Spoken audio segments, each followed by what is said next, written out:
Convido os irmãos que abram suas Bíblias no Evangelho segundo Mateus, capítulo 13. Evangelho segundo Mateus, capítulo 13. Leremos apenas o verso 44. Mateus 13, versículo 44.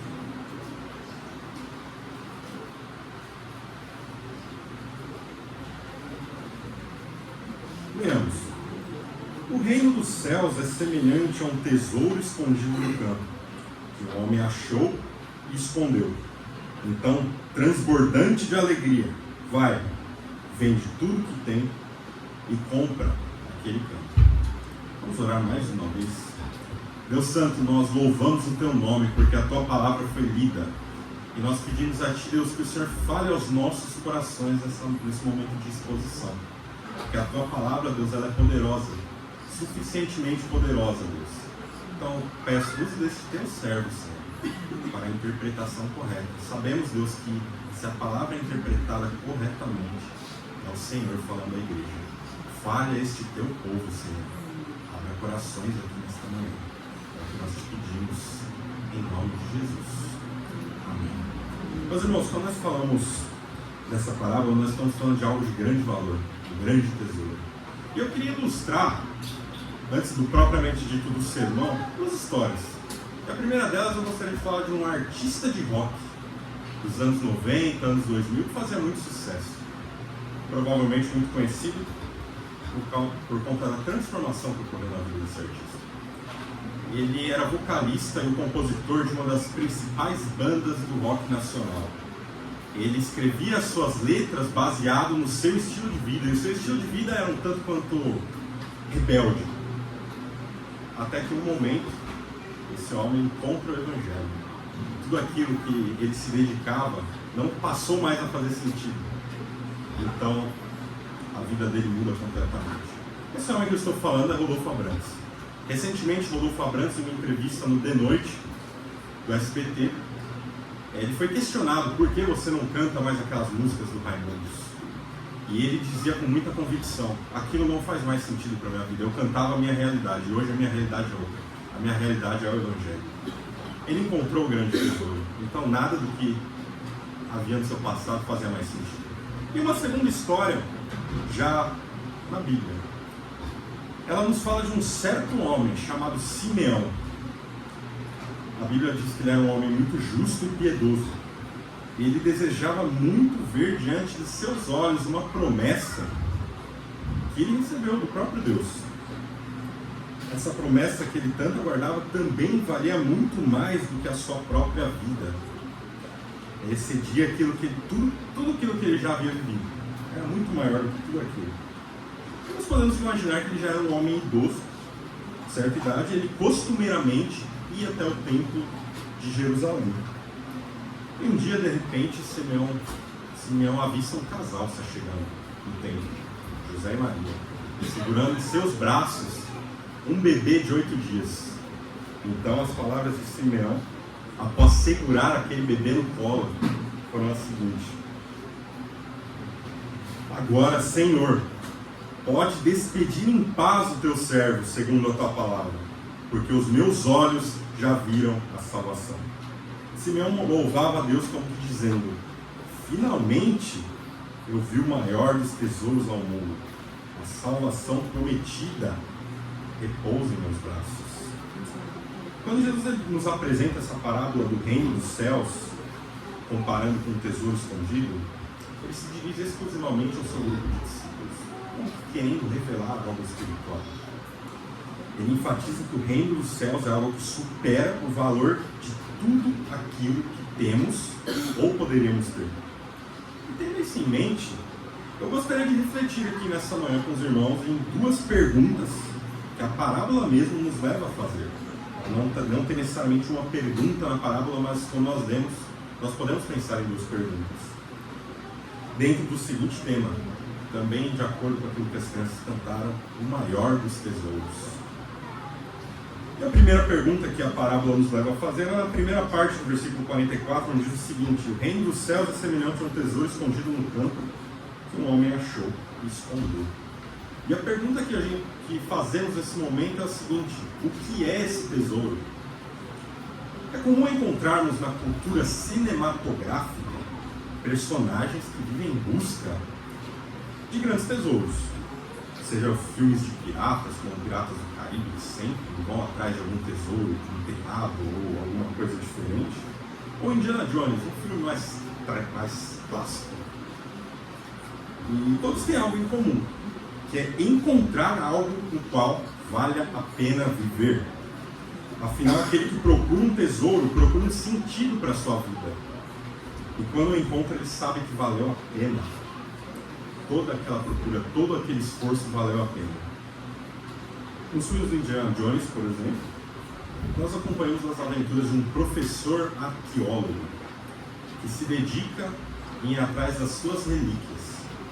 Para então, tudo aquilo que ele se dedica, tudo aquilo que ele estuda, tudo aquilo que ele ensina aos seus alunos fazer sentido. Como eu falei, quando Jesus profere essas parábolas, ele já havia despedido a multidão. Ele queria trazer um sentido espiritual ao tesouro. Nós, quando lemos, nós imaginamos um homem cavando no campo e podemos pressupor que aquele homem ele trabalhava de uma forma assalariada. Por que eu digo isso? Porque o campo não pertencia a ele. A parábola continua e nos diz que ele vendeu o que tinha para poder adquirir aquele campo. Então, dentro desse contexto de um tesouro enterrado em um campo, naquele período da antiga Palestina, os bens valiosos eles eram escondidos nos campos por conta das guerras, dos saques e do Império Romano também, né? Por conta desse domínio que tinha sobre a região. Então não valia a pena você colocar um tesouro dentro da sua própria casa. Poderia ser saqueado e você perderia aquele tesouro. Então o costume era enterrar os tesouros nos campos e guardar lá, bem escondido. Então o contexto é mais ou menos em torno disso. Em algum momento, talvez algumas gerações passadas, alguém escondeu um tesouro em um campo e esse homem, cavando, achou esse tesouro há muito tempo escondido. Então a ideia é essa. Jesus usou desse contexto real para aplicar uma parábola. Então, um homem trabalhando no campo, ele encontra um tesouro escondido que enche ele de alegria. Porque aquilo que os seus olhos estavam contemplando era um valor jamais visto e impossível de calcular. E feliz o homem que se deixa persuadir pelo valor desse tesouro. O homem estava convencido que aquilo que ele havia encontrado valia mais do que a sua própria vida. Aquilo que ele estava vendo era a razão da sua vida. Ele estava trabalhando, se esforçando, de repente ele encontra algo que supere as expectativas em tudo aquilo que ele poderia imaginar. Ele encontra o maior dos tesouros. E a parábola nos diz que o maior dos tesouros é o reino dos céus. Mas agora, vamos entender o que é o reino dos céus. Duas definições básicas a respeito do reino dos céus. A primeira delas diz respeito ao domínio soberano de Deus sobre todo o universo. Domínio soberano de Deus em meio a todo o universo. Deus domina soberanamente sobre todas as coisas, todas as esferas, todas as áreas e todos os corações. Só que em meio a esse reino, aprove a Deus permite que Satanás estabelecesse um reino parasita em meio à terra. Então Deus permite que Satanás estabelecesse um reino parasita por meio do pecado na terra, com uma certa conquista através do pecado. A Bíblia inclusive coloca como príncipe deste mundo, ou Deus deste século. Ele domina sobre a vida de todo aquele que não está no Senhor. O ímpio está debaixo do jugo de Satanás. Isso se deve ao pecado ter entrado no mundo, lá no Éden. Nós vemos um relato ali em Gênesis 3. Deixando todo aquele que quebra o pacto sob a maldição da lei, sob a maldição do pecado. O que é quebrar o pacto? Quando Deus ele fala para Adão não comer do fruto, ele estabeleceu ali um pacto, que na teologia nós conhecemos como pacto de obras. Então, ele confiou a Adão a obediência. E ele falou, se você quebrar esse pacto, uma maldição vai vir sobre você, essa maldição é a morte. Sabemos que é a morte espiritual, o domínio do pecado. E quando Adão e Eva comem do fruto, Eles trazem para si essa maldição, que é o pecado. E uma segunda definição para o reino dos céus, agora mais especificamente, o reino dos céus também é a manifestação de Cristo. É a sua vinda ao mundo. Jesus inaugura o reino dos céus e, de certa forma, ele é o próprio reino dos céus, ele é a própria encarnação do reino dos céus. Nas palavras do reverendo Leandro Lima, podemos dizer que o reino de Deus adentrou a história numa reconquista dos terrenos que Satanás conquistou através do pecado. Então Jesus vence a morte e o pecado e consumará de vez o seu reino em sua segunda vinda. Então Jesus ele inaugura o reino dos céus. Essa é a segunda definição básica que nós podemos ter a respeito do reino dos céus. O reino dos céus então ele se manifesta na chegada do Messias, na chegada de Cristo. Como está no início, assim como Simeão, todo Israel de Deus esperava pela chegada desse Messias esperado, tantas vezes anunciado pelos profetas. Eles aguardavam um libertador. É verdade que Jesus chegou em um momento onde os judeus esperavam um libertador político. Eles esperavam alguém imponente para os libertar da opressão de Roma. Eles esperavam alguém guerreiro como o rei Davi. Um libertador. Algo a se destacar é que no período da plenitude dos tempos, quando nós falamos plenitude dos tempos, estamos nos referindo ao momento que Cristo chega ao mundo. Na chegada do Senhor. Ele chega em meio a muitas coisas erradas em Israel. Por exemplo, não havia mais sacerdotes na linhagem de Arão. No sacerdote, no serviço levítico, não havia mais descendentes de Arão.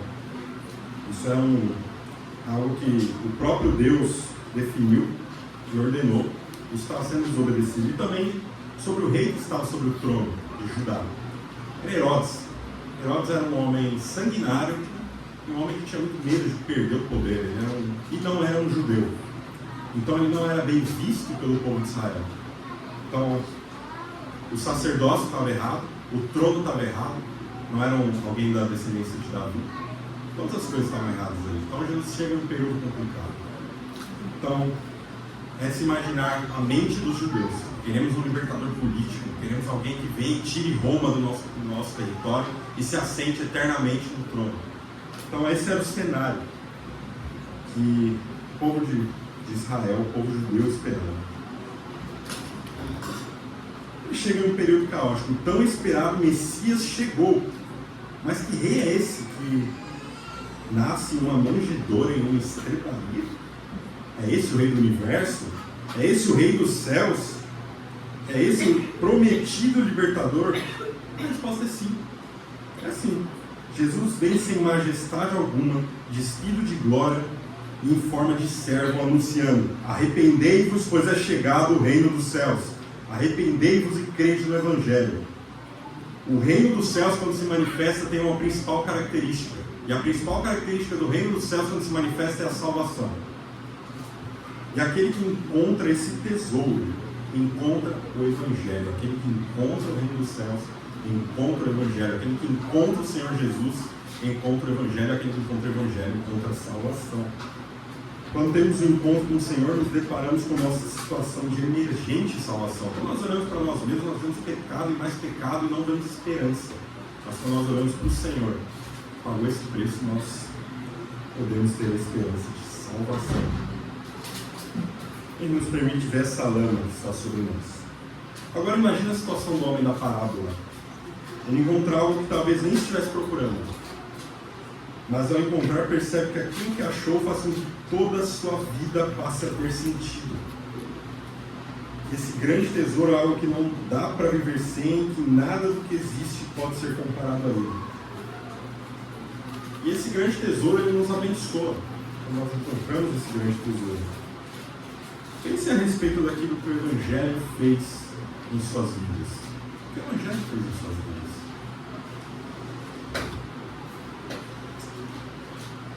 Onde você estaria se o Senhor não tivesse encontrado? Morto, talvez? Afundado no pecado, afundado nas drogas, afundado seja onde for, longe do Senhor. Onde você estaria? falando um pouco a meu respeito, eu sou a terceira geração de crentes do Senhor da minha família. O Evangelho ele foi passado desde a conversão da minha bisavó, para a minha avó, para o meu pai, até chegar a mim. Ele foi passado como um tesouro. Um tesouro de grande valor, um tesouro de grande estima, que não vai perder o valor conforme o tempo for passando. O Evangelho é precioso, é algo aquilo de maior valor que nós temos.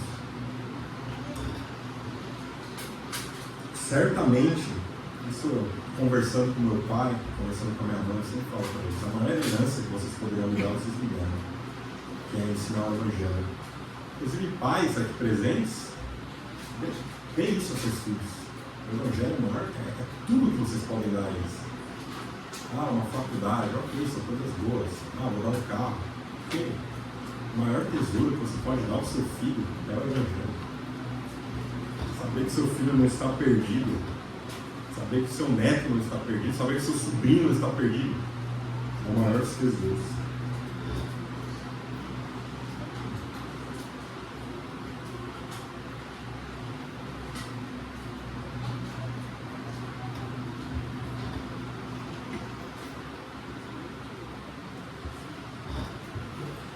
O Evangelho está disponível a todo aquele que crê. O reino dos céus está disponível a todo aquele que crê. Quando somos convencidos pelo Senhor do grande valor desse tesouro, não dá para ter uma indiferença quanto a isso. Quando nós contemplamos o Evangelho, nós contemplamos o Cristo que ressuscitou, que foi morto numa cruz e ressuscitou, não dá para ficar da mesma maneira. Não dá. Não tem como levar uma vida à parte do Evangelho. A Bíblia nos fala que o Evangelho é o poder de Deus para a salvação de todo aquele que crê. É o poder de Deus, é algo que transcende todas as nossas forças. E agora, tendo isso em mente, a parábola nos leva a uma segunda pergunta, que é o seguinte: como eu tomo posse desse tesouro? Nós entendemos o que é o tesouro. O tesouro é o Evangelho dado por Deus. É a manifestação de Cristo e é a entrega dele na cruz que nos proporciona a salvação. Mas como nós tomamos posse desse tesouro? Lá na parte B do versículo 44, diz o seguinte: e transbordante de alegria, vai, vende tudo que tem e compra aquele campo. Ele não poderia, como eu falei, o campo não pertencia a ele, não poderia simplesmente pegar aquele tesouro e ir embora. A parábola nos mostra claramente que o campo não pertencia. Seria roubo.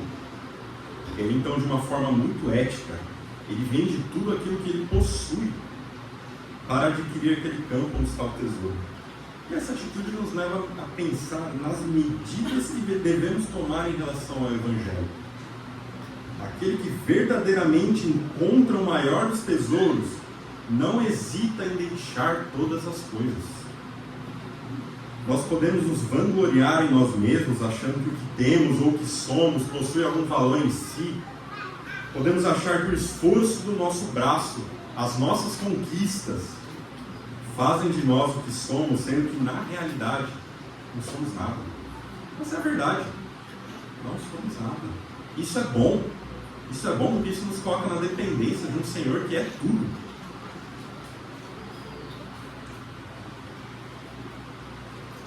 Quando vamos falar das nossas obras, se nós queremos nos vangloriar pelas nossas obras, sabe como que a Bíblia define as nossas obras? Trapos de imundícia. Quero definir aqui rapidamente trapos de imundícia. Havia muitos leprosos naquele período. Leprosos. Pele praticamente necrosada, feridas abertas. E haviam tecidos que envolviam as feridas. Vamos lá. Ferida aberta. Eu pego o linho fino, pego o melhor tecido e envolvo naquelas feridas. Aquele tecido vai ficar podre, não vai servir de nada. Essas são nossas obras, elas não têm valor para nos dar algo que nós possamos merecer. Nós não merecemos nada de Deus por conta dos nossos pecados. Isso é graça.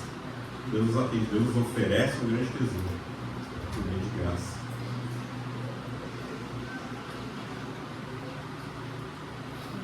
Deus exige de nós, para possuir esse tesouro, uma única coisa, na verdade, que é a fé em Cristo. Ele exige fé. Fé no seu Filho. fé naquilo que ele fez, crer no seu Evangelho. A fé em Cristo nos faz perceber que uma vida que não seja voltada ao Senhor não vale a pena ser vivida. De que adianta ganhar o mundo e perder a alma? Deus nos dá um propósito com recompensas eternas em vida para Ele. Nós podemos pensar lá na frente, quando Ele enfim nos chamar dessa vida, e nos encontrarmos com Ele na eternidade. Não haverá mais choro, não haverá mais dor, e nós estaremos juntos com Deus eterno, lado a lado, cordeiros junto com Ele. Isso é algo maravilhoso, é algo que nos enche de alegria, conforme o homem dessa parábola. Então, para possuir esse tesouro, devemos deixar nossas paixões para trás e fazer com que toda a nossa vida aponte para o Senhor. E eu quero deixar aqui 2 exemplos sobre pessoas que viviam as suas próprias vidas, viviam da maneira que queriam, até serem chamados para o Senhor. E o primeiro exemplo é o apóstolo Paulo. Lá em Filipenses capítulo 3, versículo 7, 3, Filipenses 3, versículos 7 e 8. Vocês não precisam abrir. Sabemos, Paulo ele era um fariseu, Paulo era dedicado à perseguição da igreja, ele cria cegamente na fé judaica e ele entendia que Cristo era inimigo da igreja. Então ele se dedicava muito, matou muitas pessoas, perseguiu muitas pessoas, prendeu muitos cristãos. E ele diz o seguinte lá em Filipenses: mas o que para mim era ganho, tive por perda por causa de Cristo. E na verdade, tenho também por perda todas as coisas pela excelência do conhecimento de Cristo Jesus, meu Senhor, pelo qual sofri a perda de todas essas coisas e as considero como refúgio, para que possa ganhar a Cristo. O evangelista Mateus também entendeu essa realidade. Contemplou um grande tesouro. E ele entendia que sua vida aquilo que ele vivia não valia mais a pena. A vida só passa a ter sentido se estamos alicerçados no Cristo. E o evangelista Mateus também nos diz lá em Lucas capítulo 5. Lucas ele era um coletor de impostos. Para o povo judeu, Mateus. Para o povo judeu, Mateus ele era um inimigo do povo. Como que pode alguém trabalhar para aquele povo que nos oprime? Como que ele pode trabalhar para o império que nos oprime? Mateus ele era coletor de imposto. E ele ficava lá na coletoria, pegando aquilo que, de certa forma, não pertencia. E Roma pagava Mateus. Até que aconteceu o seguinte: depois disso saiu e viu um publicano chamado Levi. Levi é um outro nome de Mateus, assentado na recebedoria, e disse-lhe: segue-me. E ele, deixando tudo, levantou-se e o seguiu. Mateus contemplou Cristo, contemplou o grande tesouro que se apresentou a ele e deixou toda a sua vida para trás. Deixou a vida coletando impostos, deixou uma boa vida financeira, muito provavelmente, porque Roma pagaria ele bem. E eu quero fazer uma pergunta para os irmãos: vocês têm deixado essas coisas do mundo para seguir a Cristo? O que vocês têm deixado para seguir a Cristo? Possuir as bênçãos desse tesouro requer amar de fato o Senhor acima da nossa própria vida. Amar o Senhor acima da nossa própria vida. E nas palavras do salmista: pois um dia nos teus atos vale mais do que 1000. Prefiro estar à porta da casa do meu Deus a permanecer nas tendas da perversidade. E nas palavras de J. Servaillian, um teólogo inglês: se um homem está realmente convencido da importância da salvação, haverá de desistir de tudo mais para ganhar a Cristo e a vida eterna. Meus irmãos, eu quero concluir da seguinte maneira: Cristo é o maior dos tesouros. Cristo é o maior dos tesouros, no qual vale a pena deixar todas as coisas para se tomar posse dele. Cristo vem a nós anunciando um reino de esperança para um povo que andava em trevas. Ele nos reconciliou com Deus, sendo cravado na sangrenta cruz. Aquele pequeno bebê segurado por Simeão veio tomar para si toda a culpa do pecado que nos acorrentava no reino parasita de Satanás. Os olhos de Simeão viram a salvação, e hoje nossos ouvidos ouvem a salvação. Um grande tesouro nos é oferecido. É período de Natal. Nos lembramos que Jesus veio ao mundo, mas lembremos também da razão dele ter vindo. Ele veio ao nosso resgate, mesmo sendo nós inimigos dele. E hoje ele faz de nós seus amigos e cordeiros no seu reino. Ele nos transporta de um reino de trevas e nos coloca no reino do Filho de seu amor. Esse é o grande presente que Deus nos dá. Esse é o maior dos tesouros. Cristo Jesus, a salvação. Esse é o Natal. Jesus veio ao mundo e ele veio para nos resgatar. Ele para nos libertar. Eu quero, nesse momento, fazer duas aplicações. A primeira delas, sonde o seu próprio coração e questione: já deixei tudo por Cristo? Seja sincero consigo mesmo, não se engane, não há momento. Você não precisa levantar sua mão, você não precisa falar nada, é consigo. Pensa consigo mesmo. E se a resposta for não, se você não tem deixado todas as coisas por Cristo, ore nesse momento, se arrependa. É o momento. Se entrega a Ele. Você fará isso porque Ele já abriu seu coração. O chamado para o reino dos céus é o arrependimento, na fé em Cristo. E a segunda aplicação é: quando encontramos esse grande tesouro, nós o compartilhamos. Como eu falei, aos pais, aos avós responsáveis, não permita que seus filhos e netos cresçam sem conhecer Jesus e sem se relacionar com Ele. A melhor coisa que você pode fazer pela sua família é pregar o Evangelho, pastorear a sua família, pregar para as crianças, pregar para os adolescentes, acompanhar os adolescentes. É uma fase complicada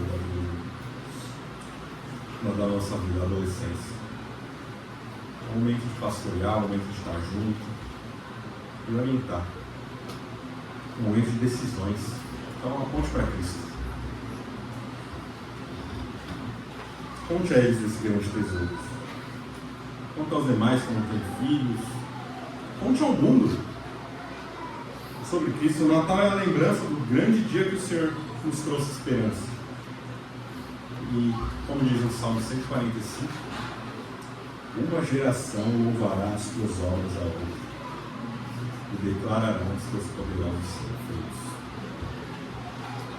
Que Deus nos abençoe.